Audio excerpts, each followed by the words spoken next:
Hello everyone.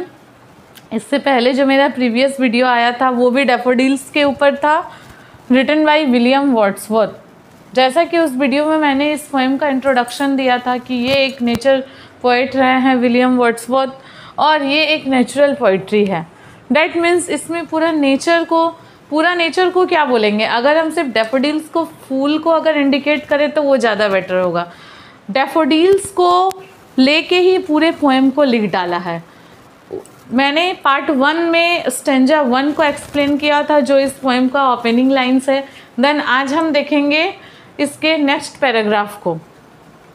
तो उस पे मैंने देखा था कि पोएट ने डैफोडिल्स के फूल को ह्यूमन बीइंग से तुलना किया है। आज जो मेरा लाइन्स है वो है continuous as the stars that shine. यहाँ डैफोडिल्स के फूल की तुलना स्टार्स से की गई है कि डैफोडिल्स के फूलों को देख के उन्हें कैसा लगता है, जैसे आसमान में नहीं कंटिन्यूअस स्टार्स रहते हैं, उसी तरह डैफोडिल्स के फूल भी एक कंटिन्यूअस, एक कतार में है। डेड साइंस, तारों की जैसा, जो क्या कर रहे हैं, साइन कर रहे हैं। And twinkle on the milky way, और टिमटिमा रहे हैं। जिस तरह चांदनी रात में तारे कैसे टिमटिमाते हैं स्काई में, उसी तरह डैफोडिल्स के फूल भी ट्विंकल कर रहे हैं milky way. Milky way that means ब्रह्मांड, जहाँ पे हम रहते हैं। तो मिल्की वे में डैफोडिल्स के फ्लावर ट्विंकलिंग, टिमटिमा रहे हैं बार बार। Then they stretched in the never ending line, और वे कैसे खींचे हैं, स्ट्रेच मतलब खींचना, नेवर एंडिंग लाइन जिनका कोई अंत नहीं है। जितनी दूर तक आप देखते जाए वो डैफोडिल्स के फूल आपकी आंखों तक दिखाई देंगे और वो कभी भी ख़त्म होने वाले नहीं है, कभी समाप्त नहीं होंगे। डैफोडिल्स के फूल विलियम वर्ड्सवर्थ को कुछ इस तरह लुभा गए हैं। फूल तो ख़त्म होंगे ही, बट वो उनकी तारीफ में कुछ ज़्यादा ही लिख डाले हैं, जो हमें लास्ट के लाइन में देखने को मिलेंगी। Along the margin of a bay, बे मतलब होता है खाड़ी, उस खाड़ी के मार्जिन को भी पार कर दिए हैं। जैसे कोई भी सिटी, कोई शहर, कोई कंट्री का बाउंड्री होता है, डैफोडिल्स के फूलों की तुलना ये इतने कंटिन्यूअस लाइन में है, एक कतार में है कि वो खाड़ी को भी पार करके चले गए हैं। देन ये जो लाइन है ये बहुत ही इम्पॉर्टेंट लाइन है, प्लीज़ नोट डाउन गाइस। ये अगर मैं बोलूँ तो कोई भी ऐसा एग्ज़ाम नहीं होगा जहाँ पे ये लाइंस नहीं देता है।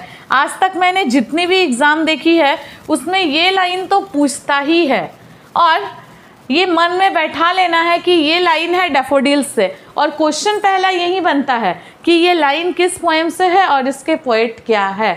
ये जो लाइन है इस पे पोएट ने कुछ ज़्यादा ही बोल दिया है। कुछ ज़्यादा ही क्या मतलब, वो तो असल में है ही नेचर पोएट ना। दैट्स वाई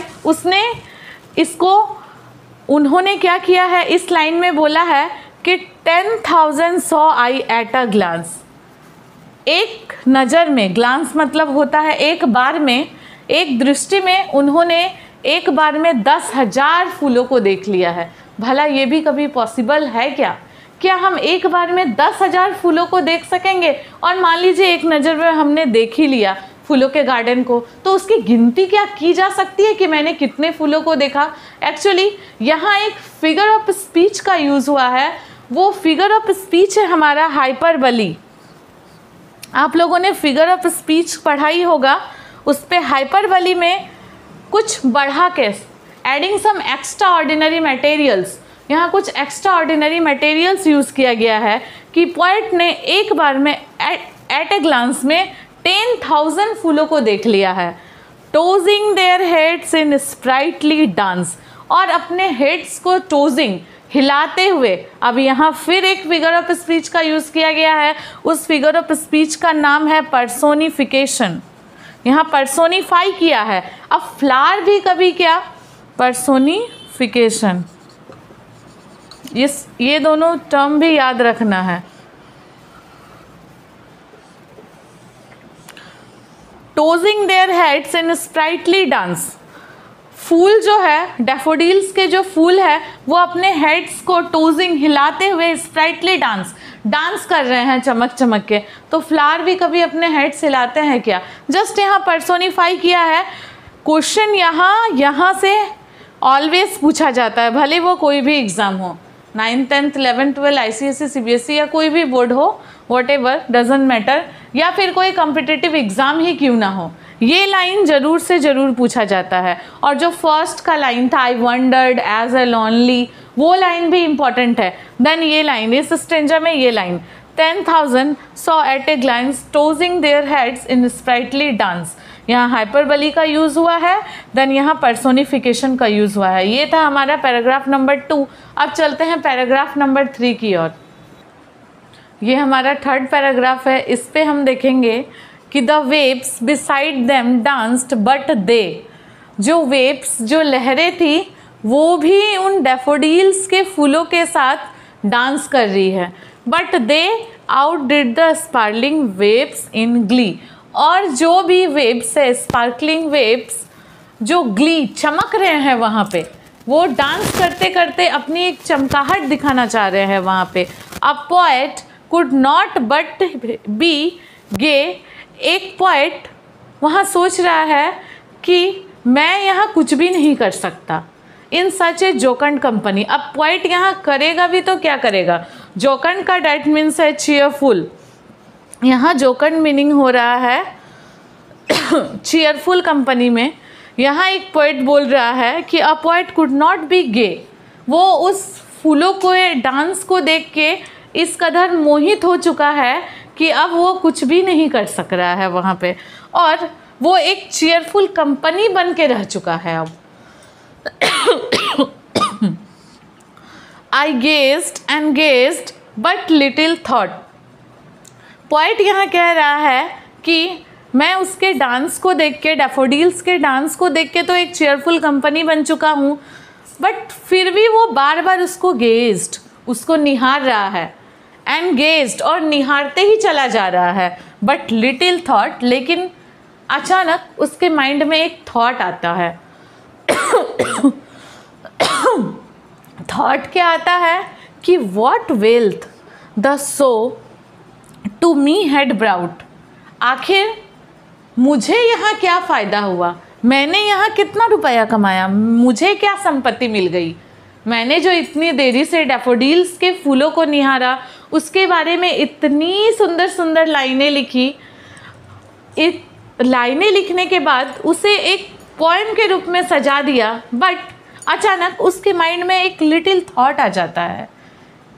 उस डैफोडिल्स के फूलों को गेज्ड एंड गेज्ड, बार बार देखते हुए उसके मन में एक सोच आ जाता है अचानक से, what wealth the show to me had brought, आखिर मुझे क्या मिल गया जो मैं उसे इतनी देरी से देखता ही चला जा रहा हूँ।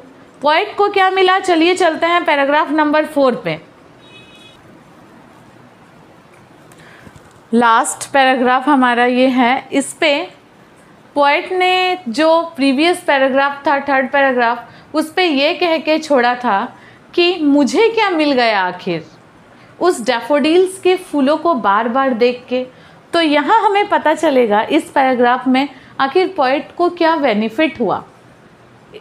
For oft when on my couch I lie, oft मतलब होता है अक्सर, अक्सर जब मैं लेटा, काउच मतलब होता है सोफ़ा या फिर किसी लेटने की जगह, पलंग, उस तरह का कुछ, जब मैं अक्सर अपने काउच पे लेटा हो, लाई मतलब लेटना, लेटा हुआ रहता हूँ, इन वैकेंट और इन पेंसिव मूड, वैकेंट एकदम खाली और पेंसिव एकदम एब्सेंट माइंडेड।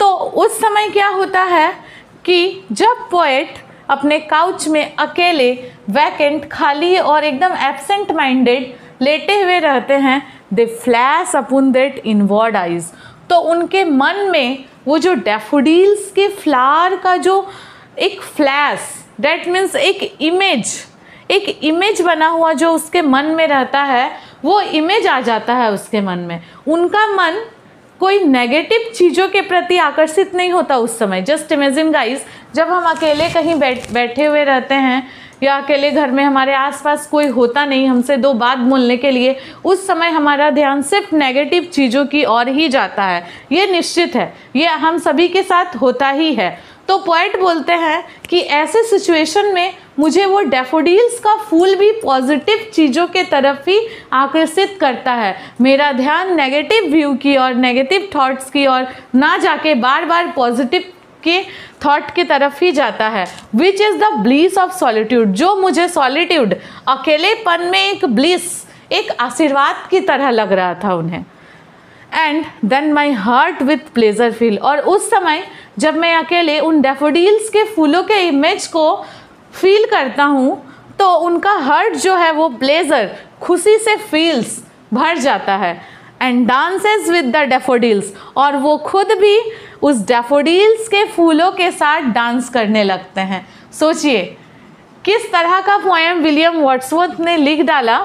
उनके राइटिंग कैपेसिटी और इमेजिनेशन पावर को मानना होगा कि उन फूलों को लेके उन्होंने अपने पूरे संसार को ही सजा लिया। अगर हम देखेंगे तो कि नेगेटिव चीज़ों को भी, जो अगर हम फूल को देखें वो पेड़ पे उग रहे हैं, आई कैन सपोर्ट डैट कि प्लांट्स और जो ट्रीज़ होते हैं वो लिविंग थिंग होते हैं, बट उनके ऊपर जो फूल खिल रहे हैं उनमें तो कोई, अगर हम बोले तो जान नहीं होती। तो उन फूलों को उन्होंने अपने जीवन में इस कदर डाला कि जितनी भी नेगेटिव वाइब्स होती है, व्यूज़ जितने भी होते हैं, उनको वो अपने जीवन से निकाल डाले हैं। और अकेले रहते हुए भी वो उन डैफोडिल्स के फूलों को याद करते हैं और पॉजिटिव थॉट्स को अपने अंदर डाल लेते हैं। तो इतनी खूबसूरत पोएम को विलियम वर्ड्सवर्थ ने लिखा और उसे इस कदर सजाया है ताकि हम कभी भूल ना पाए इस पोएम को। Really this is a great poem. तो ऐसे ही और इंटरेस्टिंग वीडियो के लिए और भी बहुत सारे पोएम के लिए फॉलो करें इंग्लिश विद्या विद पायल।